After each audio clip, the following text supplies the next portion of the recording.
This next episode of We Sound Crazy is brought to you in part by Nashville Music City. We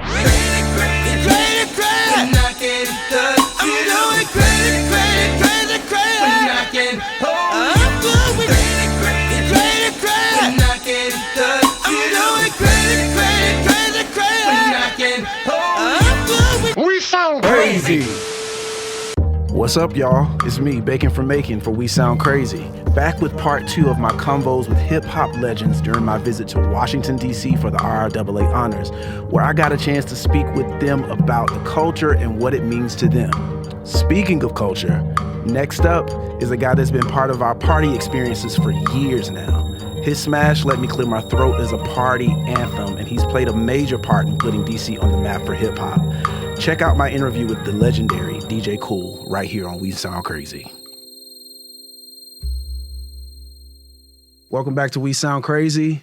In with another legend, Mr. DJ Kool. How's it going, sir? Thank you, sir. I'm blessed. It's such an honor to meet you. I mean, today has just been a whirlwind, just meeting everybody that's just contributed to this culture that we call hip-hop.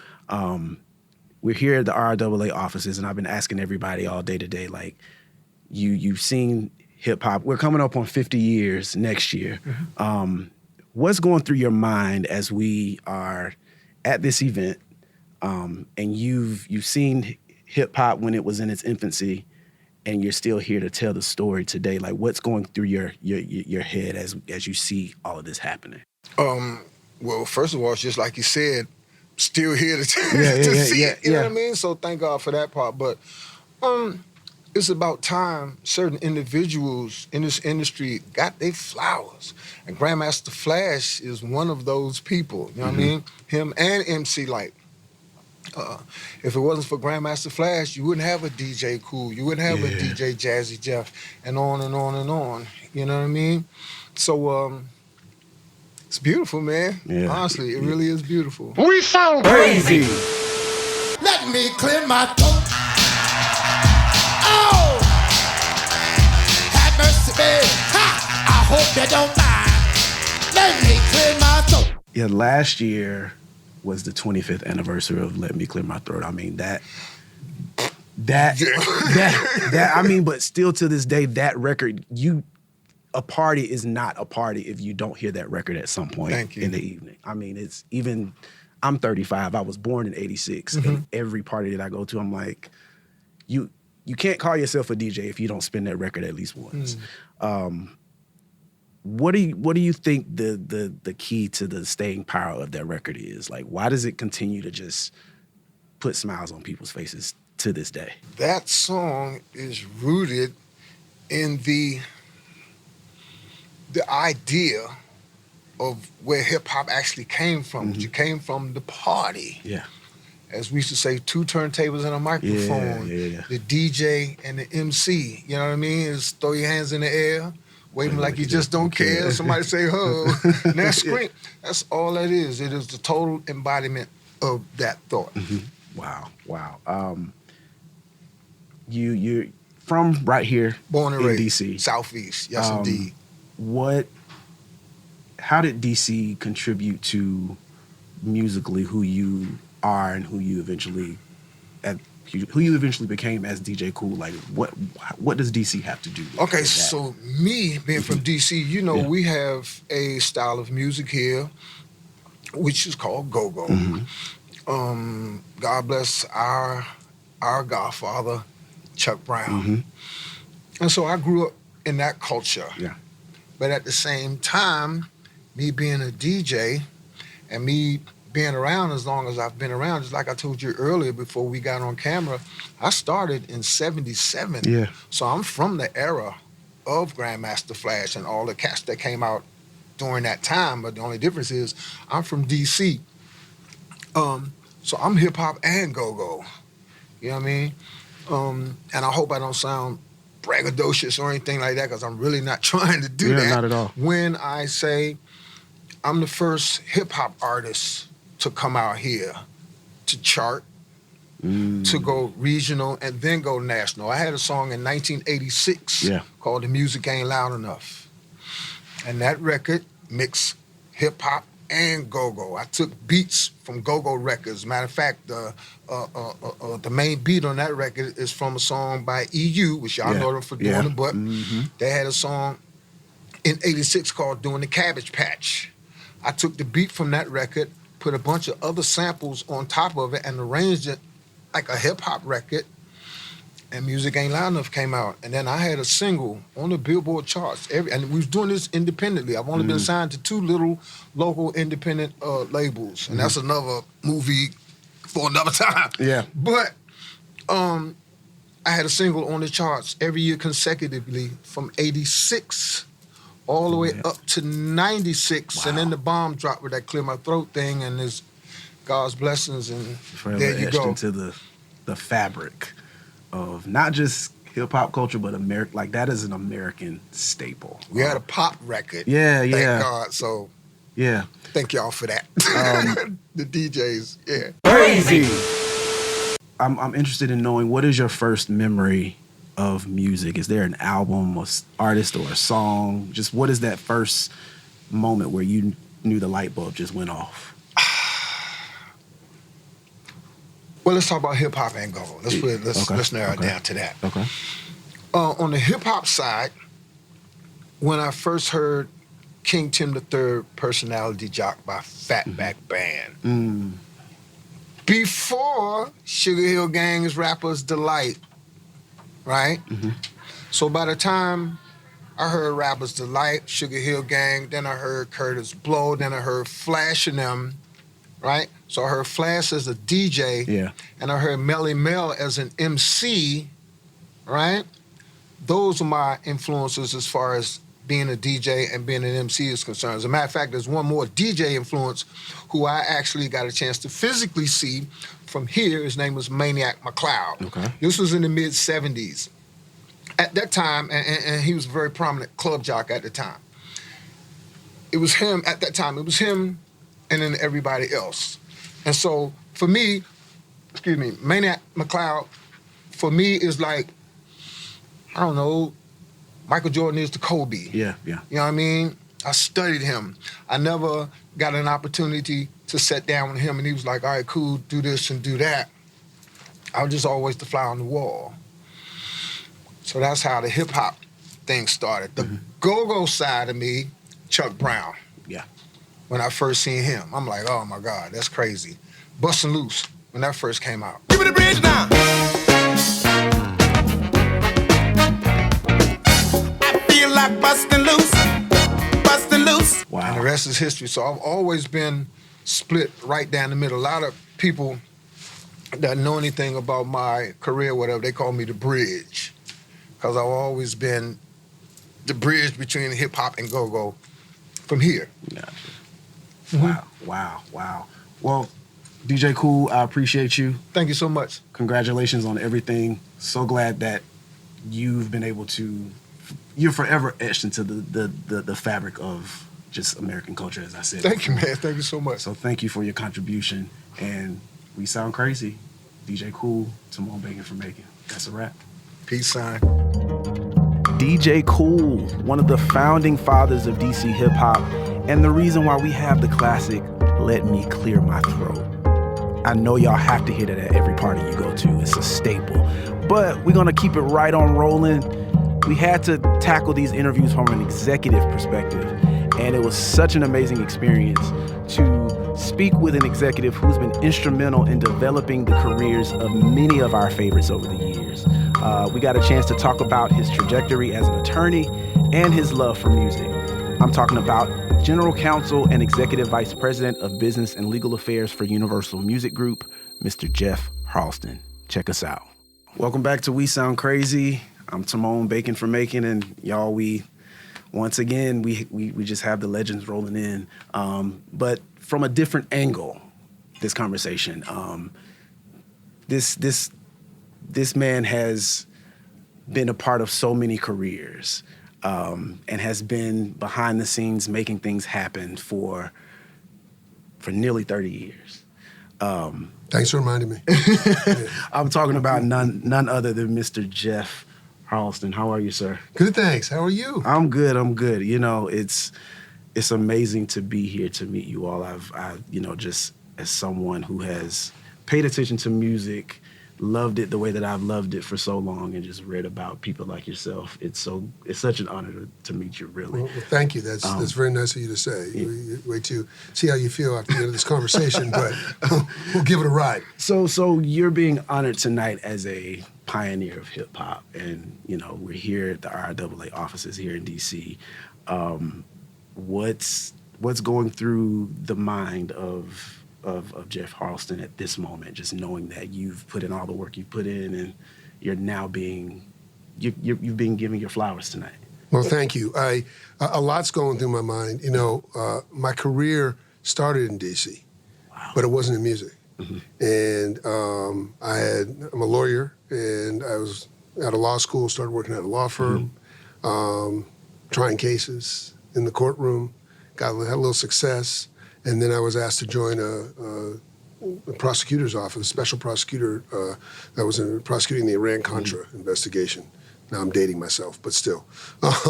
And I worked on that investigation for 2 years until it ended. And then I was trying to figure out what I was going to do next. And a classmate of mine from law school called me up and said, "I know this is a little out there, but I'm working at this record company in LA. MCA Records, and we're looking to hire a lawyer, and I thought of you, and I think you'd be great." And I'm like, "Come on." Wow. I'm like, I'm a prosecutor. I'm going to be a judge, maybe a senator. I'm in D.C. That's a whole different thing. L.A., come on. But I took the invite and went out for an interview and met them. They offered me the job, and I said, "You know what? I'll go out there for a couple of years. It might be fun." And that was almost 30 years ago.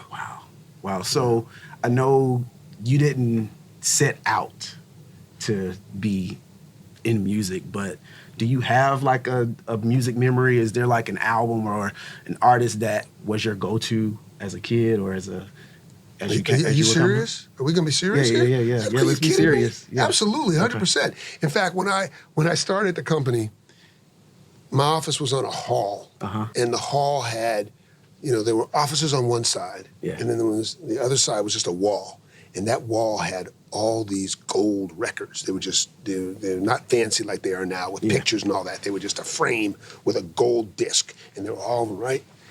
And one of them, I saw, look at the different records when I started, and I was like, oh my God, Rolls Royce Car Wash. That was my jam. Working at the car wash. Working at the car wash, yeah. Come on and sing it with me, car wash. Car wash, yeah. That was, for me, okay, I'm dating myself. That was my jam, okay? That clap. Yeah. All that, right? So we moved out of those offices in 99. And on my way out, I grabbed that record. It's in my office to this day. I have it right on the wall because that record meant so much to me as growing up and as a kid. But yeah, music was... it's very interesting. I have an older brother who actually had a career in the music business, which is probably one of the reasons why I didn't want to get in it, because I always was trying to do things different and not be compared to my older brother. So he was at Sony Music, and then he was in CBS Records, and subsequently, when they did the joint venture with Russell to start Def Jam, he went over at Def Jam and worked there for me. So I had exposure to the industry.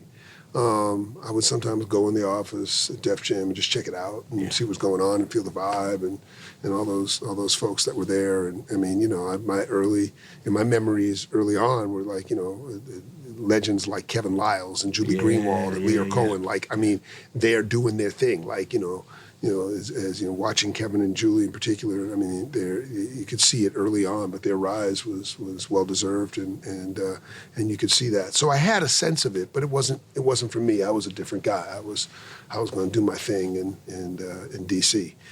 So it was interesting when this opportunity came up. But you know what? I tell people, I didn't find music. Music found me, and it was one of those things that once and I'll be honest, that first year in the business was really hard. It was really hard. I had partly cloudy days, partly sunny days, because it's not like anything you've ever done before. Like you can't just buy a book. There are books, you can buy them, and you can read them, but it's like buying a book on football and then going out and trying to play in the NFL. It's you gotta actually take your reps. You gotta be in the game to figure it out. And so it took me a minute to kind of get my rhythm, but it was as I figured it out and became more sunny days and lights kind of came on. It was incredible. But I had along the way I had real mentorship that has stuck with me and is something that's very important to me in terms of a give back. And people like Ernie Singleton, who I'm friends with to this day, Louis Silas, who sadly is no longer with us, but was incredible, and Andre Harrell. I mean, those three people in particular. Andre, and sadly, is not with us today either. But in terms of introducing and teaching me and things like that, and really guiding guideposts along the way, is really, really important. Is there something from one of those three amazing guys that sticks out to you that you still carry with you to this day? Like, is there a conversation that you all had, or just something that has pulled you through? Yeah, there's a few. I mean, and I said this to Ernie recently. I saw him about a month ago in Detroit. We're at a Motown event. And I said to him, something you said has stuck with me my entire career and is something I have passed down many times because it's some of the best advice I've ever gotten. And he said to me one day, he said, in this business, you have to make sure that your level of accountability does not exceed your level of authority.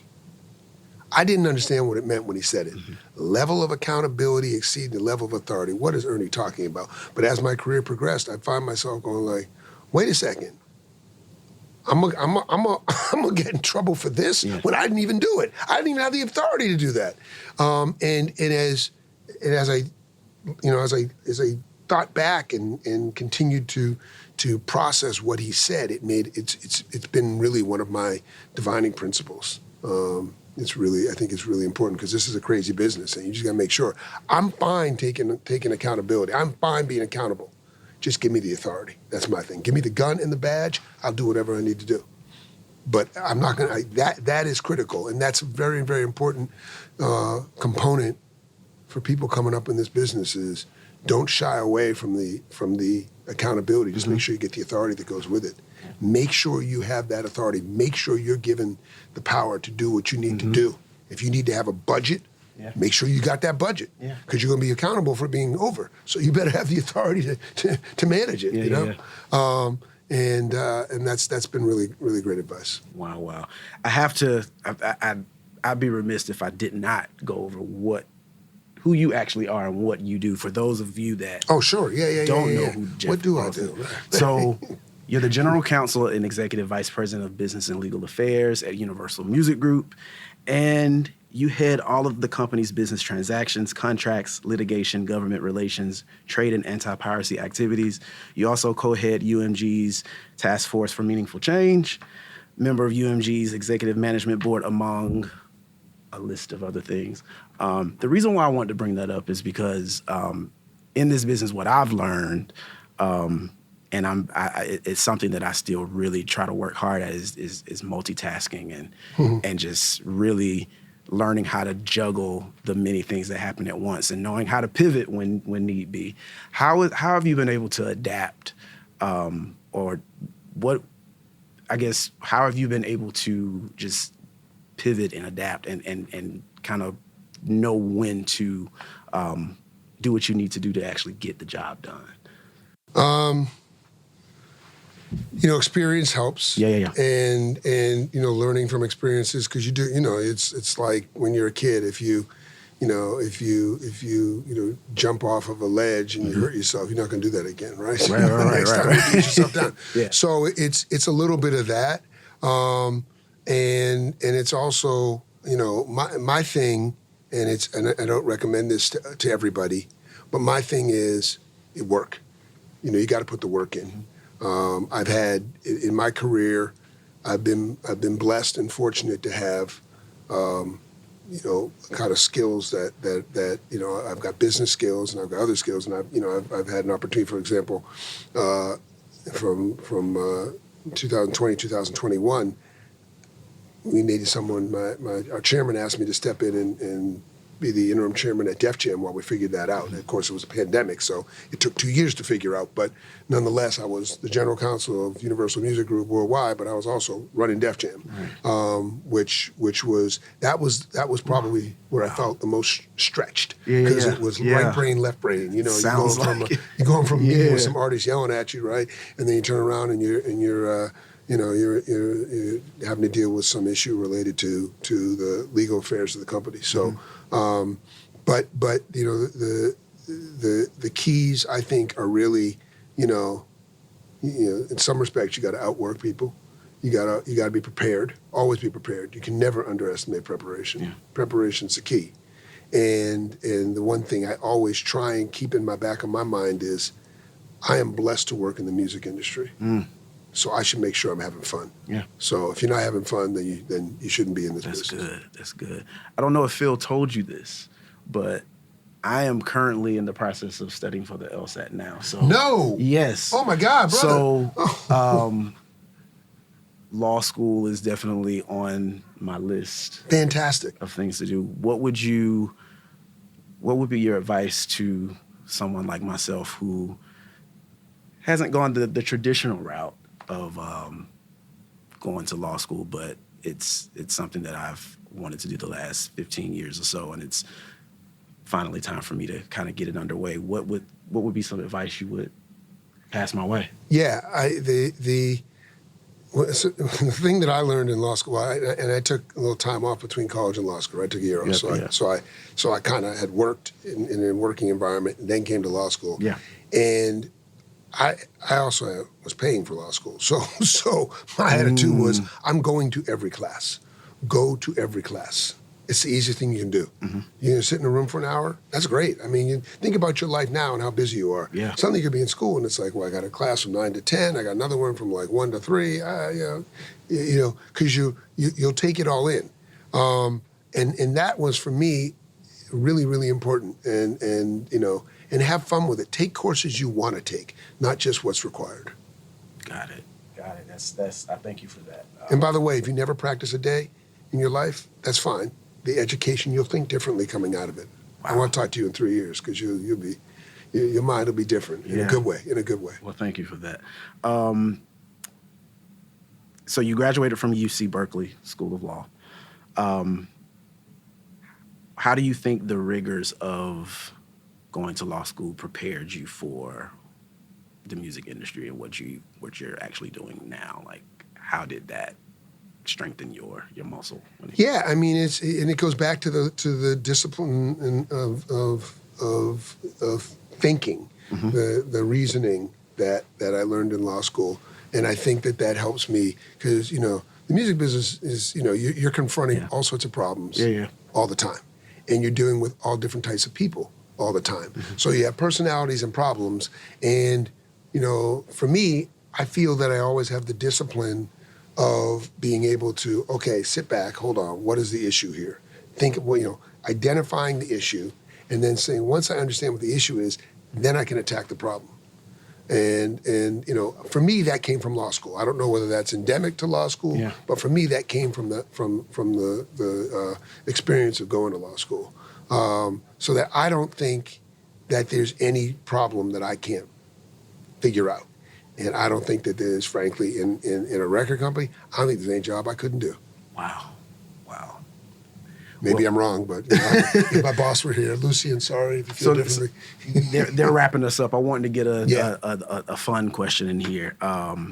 So out of all the 30 years that you've been in this business, what has been, I guess, your most memorable moment with an artist, or maybe your favorite project? I know you worked with the Uptown, the illustrious Uptown, the Mary J. Bliges of the world, and the Jodeci's and that kind of thing. What would you say is one of your most memorable moments being in this business? I mean, there's so many, and I don't want. It's hard to single one out as being more memorable than another. But I will tell you a story that happened 2 days ago. Monday, I hosted a lunch at our offices for all 6 members of New Edition. Wow. Mike Bivens called me up and said, Jeff, yo, Jeff, listen, yo, B, we want to come in our record company and we want to have lunch. And I'm like, okay, they don't record for us anymore. Yeah. But all of their records are there, even their solo projects, Yeah. Even Johnny, because the Motown stuff. So I said, I would love that. So I hosted all 6 members of New Edition, and we just chopped it up. Bobby it was too? just Bobby too. Man. Bobby too. And it was fantastic. And it was just a bunch of guys sitting in a room talking. We were talking smack, joking on each other, talking about, all sorts of things, life, kids, golf, everything. And it's like, they said, wow, thank you for this. We really feel like this is our home. I said, it is your home. It's absolutely your home. And that's, for me, that's what it's all about. Wow. I feel like I've learned so much from you in this last 15, 20 minutes sitting here. I want to thank you for your willingness to sit down with me and have this conversation. My pleasure. This has been fun. And we sound crazy. Tamone Bacon from Macon. That's a wrap. Peace. Jeff Harleston, one of the great titans of this business, who's done the work and gives great gems on how to navigate through this industry. So grateful for him. Thank you, Mr. Harleston. This next convo was probably the highlight of my day in DC. This young lady was one of RIAA's honorees this year, and I immediately went back to being a kid and hearing my aunt play records like Cha Cha Cha and Self-Destruction at my grandmother's house. I'm referring to none other than the iconic, the prolific MC Lyte. Please check this out, y'all, on We Sound Crazy.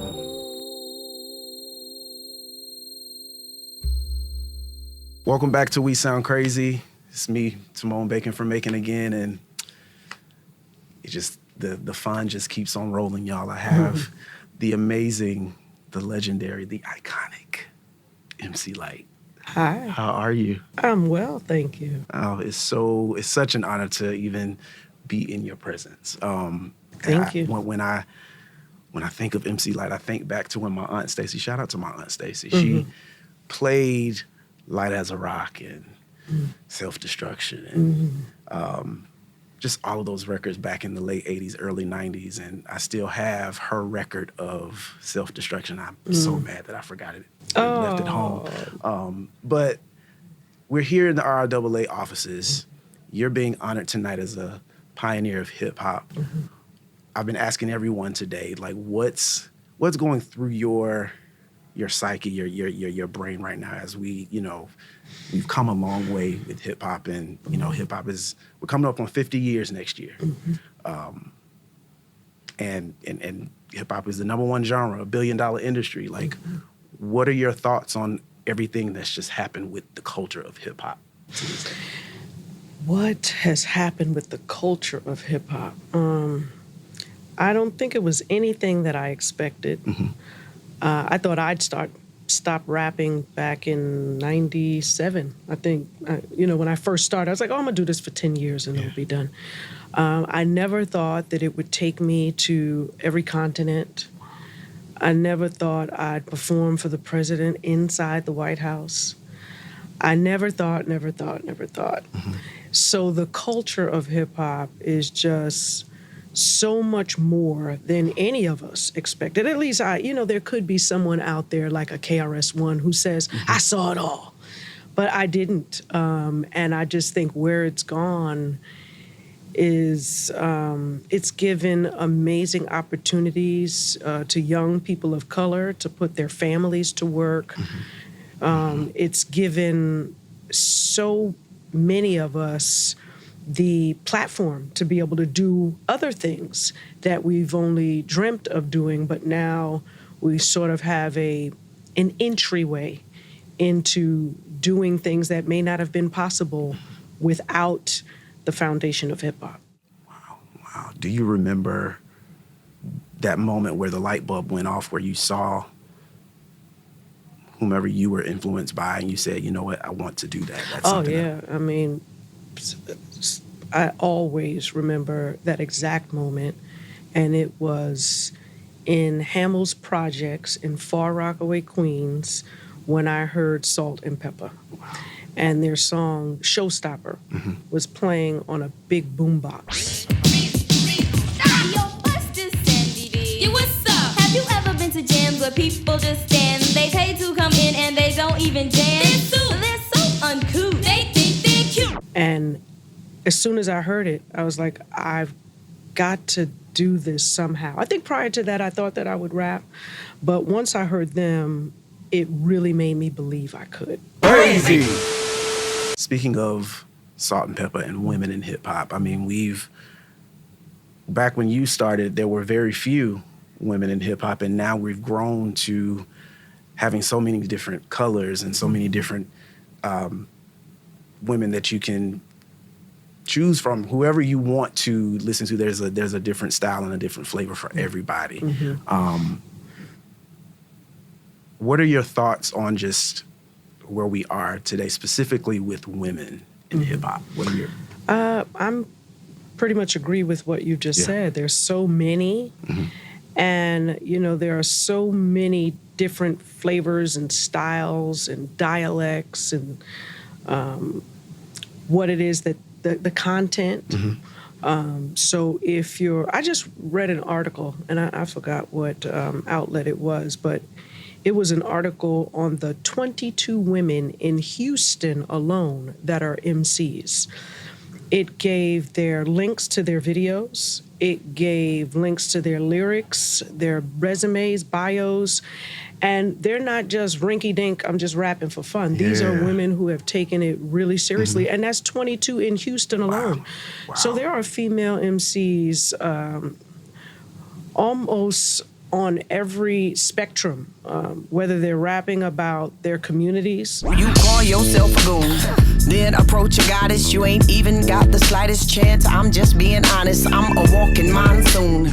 Like Mama Soul, whether they're freestyling and putting them to shame like Tierra Whack. I did it all with a passion. I'm a guard in this fashion. Niggas trying to fit in with their arms in my jacket. Had to pull myself together like it's all elastic. Got the heart of a dragon. I'm a star, call me Patrick. Heard the bitch was talking shit, so I caught him in traffic. I'm the type to walk in your house and shit on your mattress. Slow down. You know, one's from Flint, one's from Philly. You got Lady London, who's New York, LA, and DC. I'm on the come up, we on the come up. This is the come up, hey.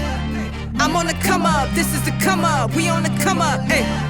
I'm on the come up, this is the come up, we on the come up. You've got, of course, what I call the main stage performers, which they need not even be mentioned because they're so famous at this point. But then there's those, if you like them. There's Rhapsody, who likes to give it to you raw, uncut, who... You know, somebody who we respect like a Ninth Wonder or a DJ Premier who is strictly hip-hop, they want her on their tracks. You know, so there's so many different styles and so many flavors. And I'm just thankful that we've gotten to this moment because for a minute, like, it was all Nicki. Nicki. And, you know, I happen to be a fan of Nicki's business sense and also her strategy and her way of handling business.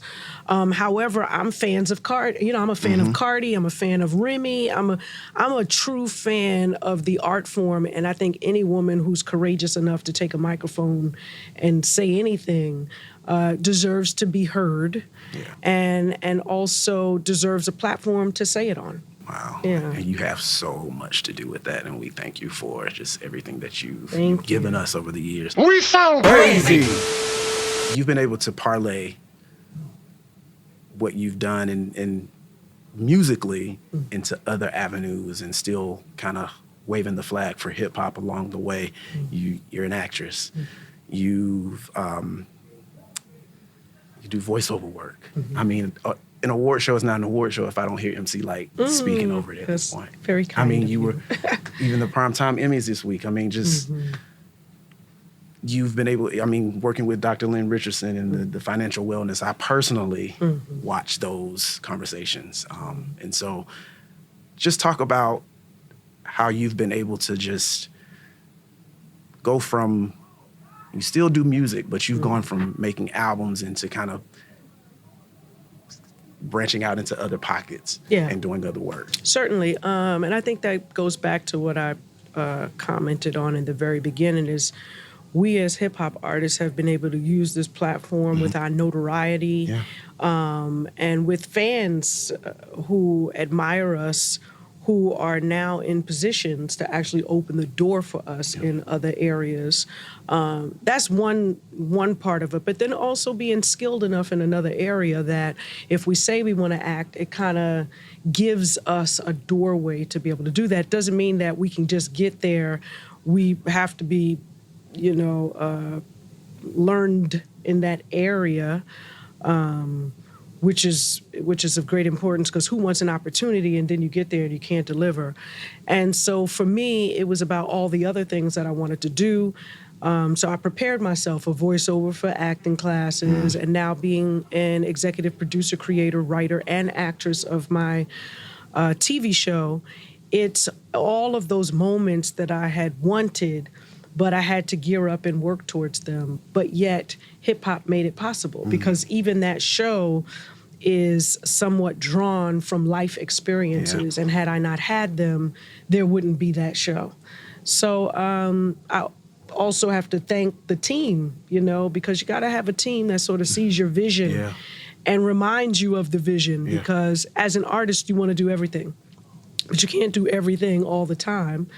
Or every time you want to do it, there's got to be a strategy and a plan to it. And so that's where the team comes into play. So I'm lucky to be lucky and blessed, if there's such a thing, to be able to do all of those things. We're blessed to still have you doing your thing. And I wish we had more time, but we got to go get you. There's always a part two.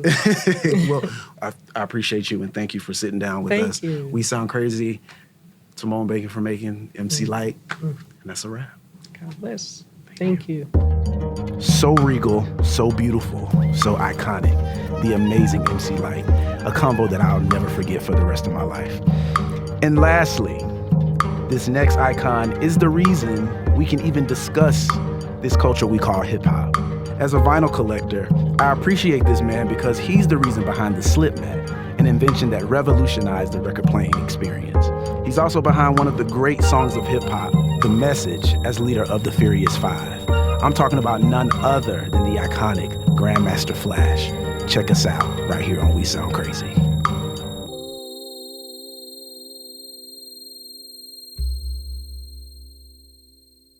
We sound crazy. Don't push me, cause I'm close to the edge. I'm trying not to lose my head. Welcome back to We Sound Crazy. Yet another legend. He's really the reason why we're here. He's none other than Mr. Grandmaster Flash. How are you, sir? I'm okay, man.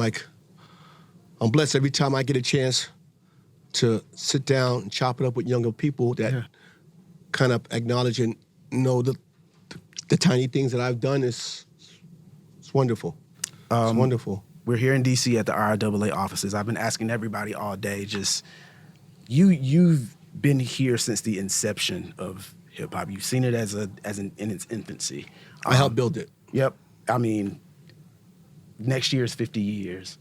What is going through your mind right now? Like, what do you think back? Like, what moment do you go back to when you think we came from here to now? Mom and Dad's house. Mm-hmm. Mom was a seamstress. Dad was a railroad worker, right? But his hobby was collecting vinyl. And I remember when I was a toddler, the rules of the house was do not go into the living room where the brown box was, and don't go into this closet here.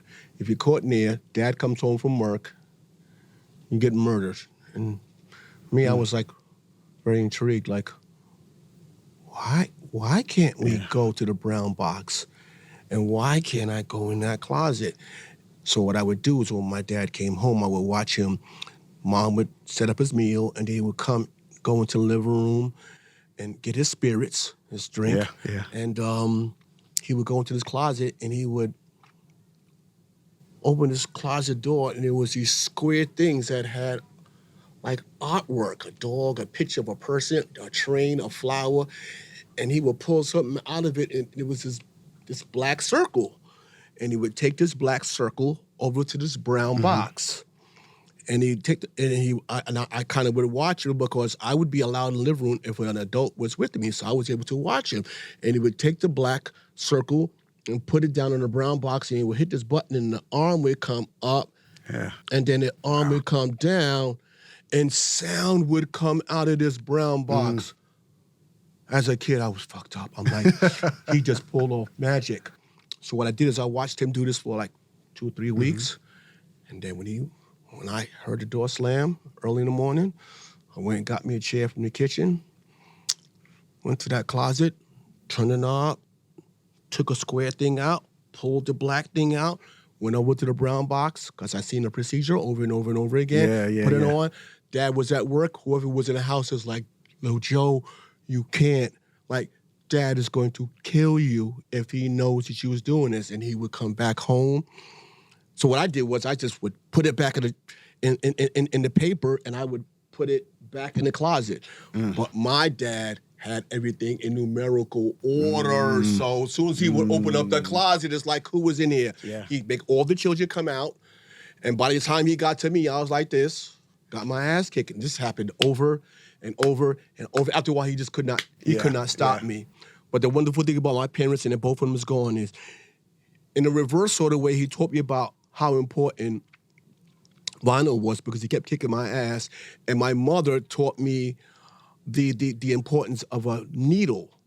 So when my mother wasn't looking, or she wasn't making clothing, I would steal one of her needles, turn on the stereo, put a black disc on, because I was wondering where the music was coming from. And I put the needle on it while it was spinning.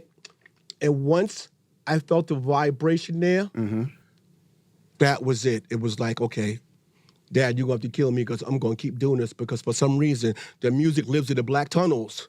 So as I got older and older and older, my mother said, listen, you can't keep doing this. So she sent me to a technical high school, and that's when I learned about, AC versus DC, the resistor color code, capacitors, transformers, push-pull circuits, solid state versus vacuum tubes. So all these things, it started to all come to me like, okay, so this is what happens when you switch it on. All these things happen in the background. So for me, when I got old enough, we lived poor, I would go in backyards and get stereos that were thrown out, get the platter from this and the arm from this, and my speakers were my mid-range speakers. I would unscrew them from the back of the abandoned cars and put them in like boxes, and resourceful, man. So it was just like I kind of was unstoppable then, and then I started to understand the rules and the laws of how vinyl works and how I could take the drum beat that's 10 seconds. If I use duplicate copies of records, I had to just figure out this is not sonics, this is math. So let's just say if I would have used Good Times is on Atlantic Records, I would watch how many times the A would pass the tone arm before it would go to the whack part. And I go, okay, so I have to figure out a way to counterclockwise spin it back and count so that I could re-arrive at the top of the break. But the problem was that ugly rubber that comes to the table. You know what I'm talking about, right? Yeah. So my mother was a seamstress. Yeah. So I knew what material felt like. I knew what denim felt like. I knew what polyester. I knew what silk. I knew them all. So when I took an album and I went to the material store and I says, I'm going to find something that really fits. And I felt, and I remember in grade school, we used to cut letters out. But the problem with felt, it is very limp. So what I did is I bought enough for 2 albums, cut it out, and I went home, and when my mother wasn't looking, I spray starched them. I hit them with spray starch, and I put the iron on super hot. So now the limp felt now was like a wafer. That's what I used to call them.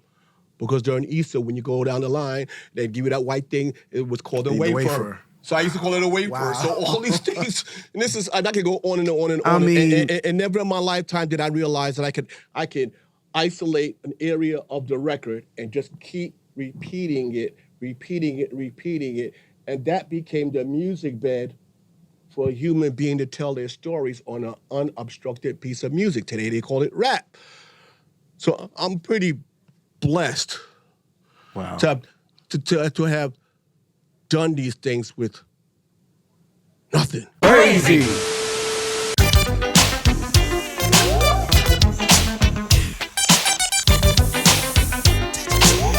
We wanna rock you. It's so funny you talk about your dad because I almost got plenty of times as a kid in the late 80s, early 90s when records was still a thing. And they've come back. I'm a huge vinyl collector now, but I got my butt beat a few times because I would see y'all on TV doing this. And he's like, you're screwing up my record because you don't know what you're doing. So yeah, it's crazy that So it's coming. So you asked me the question. How do I feel today? It's when you're an inventor of something, it could be music, machinery, medicine. Sometimes you could put something out there to the public, and they just say, "Fuck that shit. I don't like that." With me, it was like, "How's he doing that?" Like they was pulling the table up, and my mom has the same record, and the drum beat don't go that long, so they started pushing behind the ropes and trying to figure out in the park, like, how is he doing that? And I remember after 3 years of doing my studies, I went home and I was crying. I was like, I played the best James Brown break, and the best Sly and the Family Stone break, and the best Queen break, and the best break, and I connected them one behind another. The park should be going nuts. But it was as quiet as his room. I'm like, okay, something's wrong with the computation. Something's wrong. So I went back to my studies to figure it out. And eventually I figured it out. So now people sample. But I was sampling when there was no sampling. Yeah. Genius. Just genius. Before we end this conversation, and I don't want to end the conversation, but you got to go get your award. What are your thoughts on just how far we've come in the hip-hop culture? Like, it's absolutely wonderful. Yeah. It's big business now. Yeah, big business. It's big business, and never in my wildest dreams, never in my wildest dreams did I think that I could get on a plane and go almost to every country in the world, except for the ones that are mad at us, and I've been to them 50 times. Like years before COVID showed up, I was traveling to 150 countries a year for the past 19 years. I seen every country, Poland, Australia, Japan, England, Belgium, Holland. I seen it all. And to be able to do something that you love and make a living at it, oh my goodness, God is good. He is good. And we thank you for just getting us here. You are the reason. Thank you. And I really ain't got much to say. I mean, thank you so much, sir. for sitting down and talking with me. Hopefully I wasn't too long-winded, man. But No, I'm a geek. I'm a scientist. We need more time. We need more time, but I know we got things to do. But Grandmaster Flash. Thank you. For the We Sound Crazy podcast, I'm Tamone Bacon from Macon, and that's a wrap. There it is. Ow. Thank you, man. Thank you. Goodness. Such an honor. It's very, very rare I could tell that story to people. We sound crazy! Grandmaster Flash. The reason that we are even having these conversations about hip-hop, it was such an honor to talk to him. I wish I had more time to sit with him, as he's such a wealth of information and just so willing to educate all of us young folk on the history and the origins of hip-hop. And that's a wrap, folks. It was such an honor speaking with so many icons of hip-hop and getting knee-deep in the origins of what's now the main force in music. I want to say thank you to the amazing staff at the Recording Industry Association of America, RIAA, in D.C., the National Museum of African American Music here in Nashville, and Visit Music City for your support. And last but not least, you, the listener. I'm going to throw it back to my brothers Phil, Chuck, and Claude in Nashville. Peace. Yo, shout out to our brother Tamone holding it down out there in Washington, D.C. Holding it down. Holding it down. You represent us well. You do well. Yo, so guys, in honor of the hip-hop pioneers, we should do a fun edition of Keep or Kill. Hip Hop Pioneers edition. Okay. Okay, I'm down. Sounds fun. Let's shake the table. Shaking the table. You know, I'll kick it off just to, you know, throw it out there on the floor. Okay. Wu-Tang Clan or A Tribe Called Quest? Ooh. That is hard. Ooh. I'm gonna have to go with Tribe. Wow. I'm gonna have to go with Tribe. Oh, this is hard. I'm have to go with Wu-Tang. I'm with Wu-Tang too. Yeah. Wu-Tang is more. Wu-Tang. That was my New York. Yeah. New York. Shallin' now. I got one. Okay.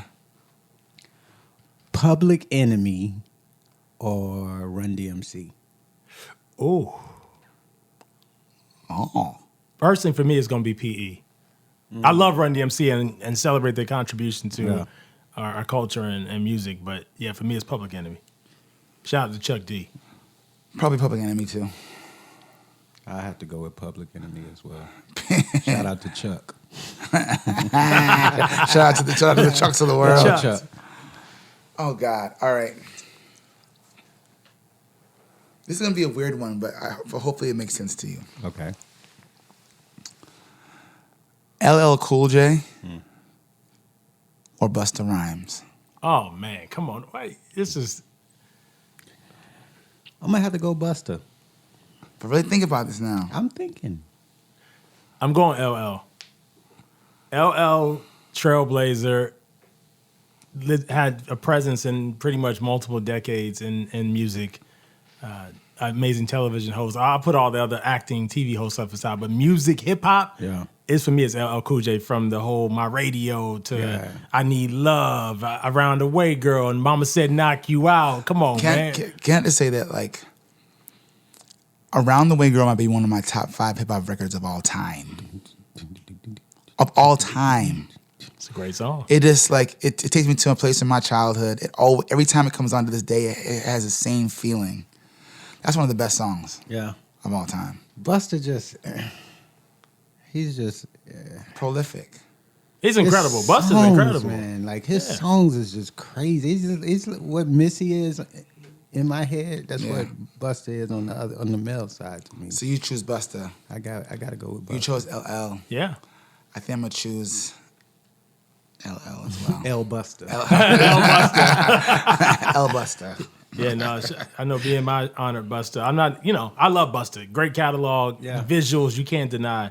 But my vote's with LL for that one. All right, I'm throwing out another one for you, the ladies. Okay. All right. Lil' Kim or Foxy Brown? Kim.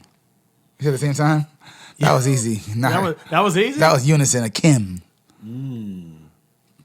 Kim is if I'm being honest, Kim is I can't say the all time, but Kim is goated for me.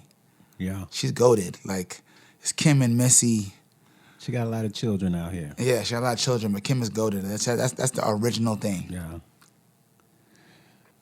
Lil Wayne or Tupac Shakur? Really? That's not a bad. That's good. That's good. Wow. That's good. I like it. I like it. It's controversial. You know what I like it. Tupac or Lil Wayne? Pac or Wayne? See, people don't do that. People don't do that very That's often. That's very interesting. And Tupac is absolutely one of my favorite. He's one of the most prolific writers, artists. Yeah. He's in my top 5, but so is Wayne. Yeah, mine too. So this is Fillionaire. You can at me if you have anything to say. But my vote is going to be with Lil Wayne. My vote as well is going to be with Lil Tunchi, Lil Wayne. I'm going to go Weezy with Lil F. Tunchi. Weezy F. Tunchi. Weezy F baby. Weezy F baby. Please say the baby. That's controversial. No, it's real. We don't sound crazy on that. We don't sound but crazy the reality, Wayne has a special limited exhibit at the National Museum of African American Music. So Wayne, in commemoration of his 40th birthday, has a lot of cool artifacts. If you haven't seen it, it's super dope. Like it's flies. That's cool crazy. Things, The fact that Wayne is 40, and I just remember the little kid in the Cash Money video. You know what I'm saying? Was it Drop It Like It's Hot, where he just came in at the end of the song? That was Back That Thing Up. Back That Thing Up, yeah. Now after he was a kid. He was a kid. Yeah. He was a child, a mere babe. He came up with bling bling. But it's part of American culture. It's crazy. And he's also the reason that we have Drake and Nicki. Hello. Yeah. Young Money. Shout out to Mac Main and Karen Civil. Let's go. It's crazy. Yeah. All right, I got a. You got one, Claude. It's your turn. No, It's your go, turn. no, go. Please go.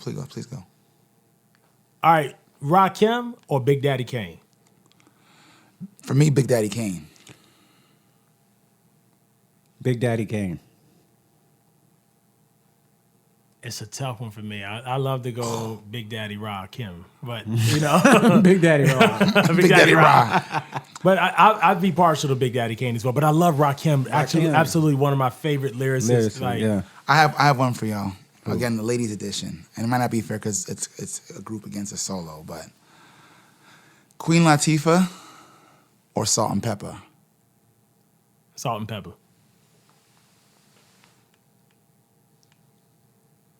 Give it to him, Queen. I got it.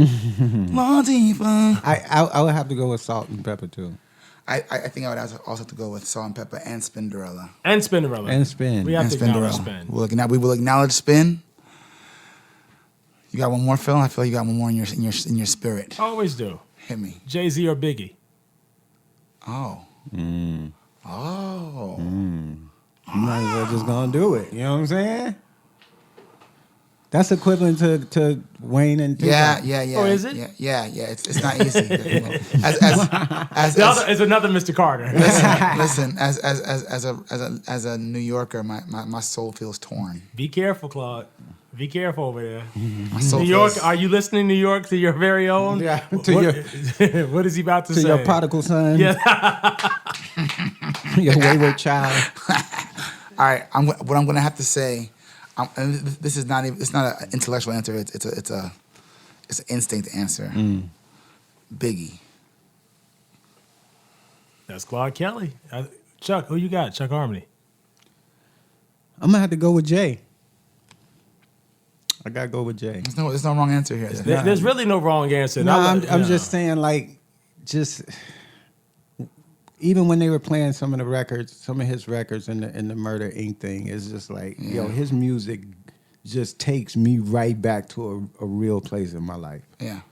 And Biggie does too, but it's more of a connection. You know what I'm saying? With Jay, I got with Jay, so I had to go Jay. What do you say, Fillionaire? Biggie Z. Biggie Z. No, I'm going with the Notorious B.I.G. Jay's one of my absolute favorites in my top list as well. But Biggie, it's just the it's a feeling. It's a feeling, just the music. Even though we don't have a ton of work, from B.I.G. That's the unfortunate. That's what's so crazy about it, is that in a small amount that we have, there's just a feeling to his delivery that it's not been matched. I don't know what that was going on. And also now to realize truly how young he was when he died. So that's so prolific for a young man to be that. That's very prolific, his albums. Man, but Jay-Z, woo. And he's still doing it. Still doing. That's a good one. I was watching, because I don't really watch the news anymore, but I was watching MSNBC just to see what was going on, and one of the hosts was like breaking down Jay-Z's whole. They did a whole segment on his verse for God Did, the DJ Khaled thing. Wow. Like they did a whole. He like broke it down. He compared it to Farrakhan when he did the interview with Mike Wallace. And it was just interesting because when they first started, when they first said that that's what they were about to do, I was like, what is this? What are they talking about? Mess that's about to take place. But when they start breaking down what he was saying, it's crazy. Like he got something on his mind. He's prolific. Prolific, man. Like all of those guys that we feel like is prolific now, like the Kendricks and the J. Cole's. Inspired by Jay. They his sons. For sure. For real. For sure. Surprised you didn't say one from VA, Phil. We're always present. Even when we're not in the room, we're in the room. Yeah, we're in the room. I just want to note that New York was heavily represented in all these battles, because nobody said. Y'all ain't got no love for the West Coast. Y'all ain't got no love for Death Row. Not one person said Nelly, and I'm quite upset. Who would you put Nelly up against in a keep or kill? Chingy. No, that was his artist. Wasn't Yeah. it? No, that was Ludacris artist. Who'd you put Nelly up against in a keep or kill? Like, because Nelly's actually pretty legendary. Legendary. Yeah. I'd probably say Ludacris. Ludacris? Or Ja Rule, I would say too. Or Ja Rule. Ludacris. Chuck is looking at you like, I don't know about that one. Yo, I just got the death stare. Yeah, You saw that? literally. He was really offended. Now, Luda's a good one. Luda's also so...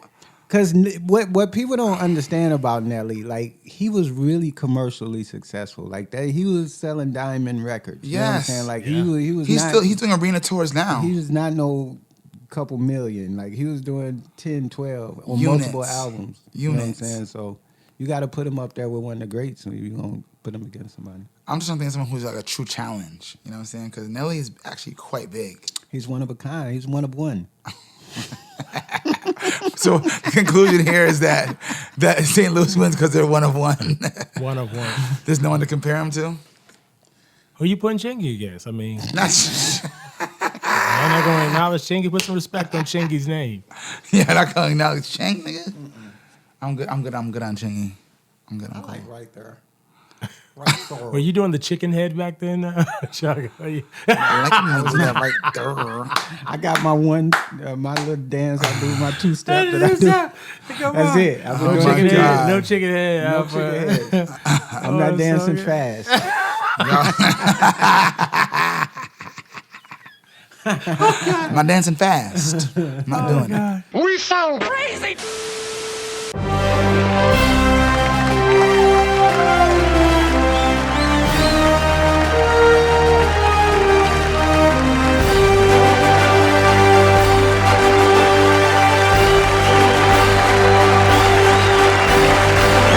The Esther Roll Award.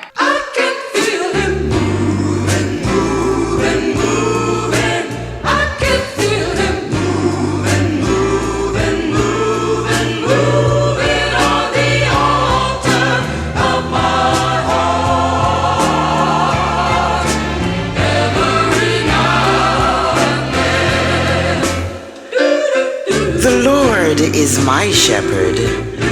I shall not. Looking at my rollie, it's about that time.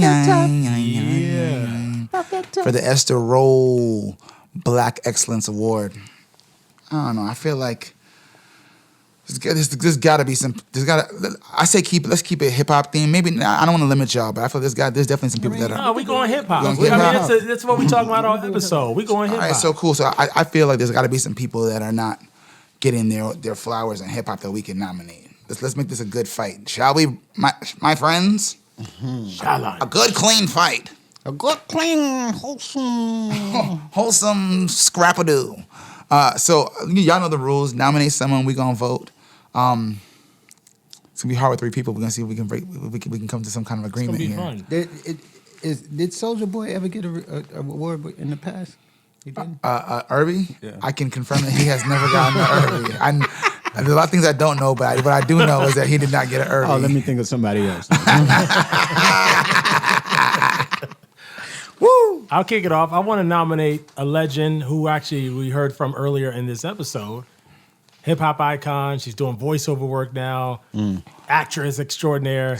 We're in the same movie together, by the way, coming out in December. Oh, you better plug. Yeah. Plug that movie star. Yeah, Hip Hop Family Christmas Wedding on Paramount Plus and VH1. But the one and only MC Lyte. Nice. That's a good one. That's a good one. That's a good one. I'm also going to nominate someone we mentioned in our Keep or Kill. I'm going to nominate Ludacris. Wow. Luda. That's a great one. Because he's like prolific, colorful, lots of hit records. Lots of hits. But I don't think they mentioned him in the best rapper category or Mount Rushmore, all that shit they talking about. I don't think they ever mentioned him. He's a real, true artist. Yeah, man. Videos too. Yeah. Yeah, so Luda's my nomination. We did. What did we do with Luda? We did a song called Vitamin D. Vitamin D. Vitamin D with Luda. Yeah. Shout out to Catherine Bruton. She actually made that happen. Wow, Catherine made the connection? Catherine made the connection. We went to Luda's crib. It was a single. It was a single, yeah. A couple years ago. Yeah, Vitamin D. People don't be knowing. We be doing all kind of stuff. We do rap too. We do lots of stuff, you know what I'm saying? And I'll also tell you, he was really cool to work with. And his house is stupid dope house. I'm talking about crazy dope, super dope house. And then he has his own studio there, so we recorded there. Yeah. He's a cool dude. I lost my hard drive in the studio, and I was too embarrassed to ask him. Wait, we done left. Because he would have had to like almost tear down his studio because it went under the board and stuff. I forgot all about that. And so I was just like, It was that thing where like, you already overstayed your welcome. we already said our goodbyes. Like, man, we talk again soon. And it went right under that. I was like, we had to drive back to his crib and come through the gate to get it. And then we got in the studio and it was like under. Jeez. We're like, you know what? Never mind. Never mind. Jesus. Never mind. Chuck, who's your nomination this week? I'm gonna nominate. I was listening to the song. You remember we said we should make it a gospel song. Now that we found love. Yes. That's one of my favorite rap songs. So I'm gonna nominate its creator, Heavy D. Heavy D. This is hard. Oh, this is tough. So we got MC Lyte, Ludacris, and Heavy D. Jesus. Jeez. All right. Sheesh. Alrighty. Let's take a vote. All in favor of MC Lyte, say aye. Aye. She got 3. All right, so she's the one to beat. All in favor of Ludacris, say aye. Aye. Damn it. That's 3 again. All in favor of Heavy D, no boys, say aye. No boys? Oh, it was Heavy D and the boys back in the day. Yeah, you're right. Gee, shout out to the boys. Man. Oh, God. Pause. Yo, you're crazy, yo. Oh, man. All in favor of Heavy D, say aye. Aye. Y'all. I love Heavy D. I do love he's Heavy incredible. D. I think it'd be a great biopic to make as well. Absolutely. Yeah. Absolutely. All right, so now Chuck's like, I don't want to play no more. So it's between Ludacris and MC Lyte. All right, y'all. So we can only vote for one this go round between MC Lyte and Ludacris. Yeah, this is hard. And you guys just say aye. All right. We can All do right. this. All in favor of MC Lyte? Aye. Aye. That was easy. Well, that was easy. Yeah. It's unanimous. Okay, cool. Congratulations, MC Lyte, this week's winner of the Esther Roll Black Excellence Award. Congratulations not only on this award, but also your recent award from the RIAA as a hip-hop pioneer. We salute you, Lyte. Play Roughneck. I need a roughneck. I need a dude with an attitude. Only need his fingers with his food. Caulking not sagging. Timbo's dragging. Frontin' in his ride with his homeboys bragging. Crazy. Shout out to Tamone, who wasn't here, but really, really killed it with the interviews, the conversations. You know how we do. We sound crazy. You never know who's going to pop up. Yeah. So this is a pleasure and a good one. And shout out to my co-host Chuck Harmony and Fillionaire. Yeah, man. It's 3 of us, but we had a good time, right? We had a great time. Great. And shout out to our producer, Mike Guru Johnson. Woo! And shout out to our partners at NAMAM, the National Museum of African American Music, right here in Nashville, Tennessee. NAMAM. Yeah, man. So what we going out on, fellas? I want to go out on something that I think will be near and dear to both of you. Hit us. What's that? We talked about Ludacris earlier. Why don't we go out on Ludacris's Vitamin D featuring Ty Dolla $ign? Sound familiar? I like it. Man. Created by the one and only Louis York, you know what I'm saying? Claude Kelly, Chuck Harmony. Yeah. Make sure you follow us at We Sound Crazy everywhere. And you know what I'm saying? Turn this up. You might like it. Until next time. Peace. Fix tonight.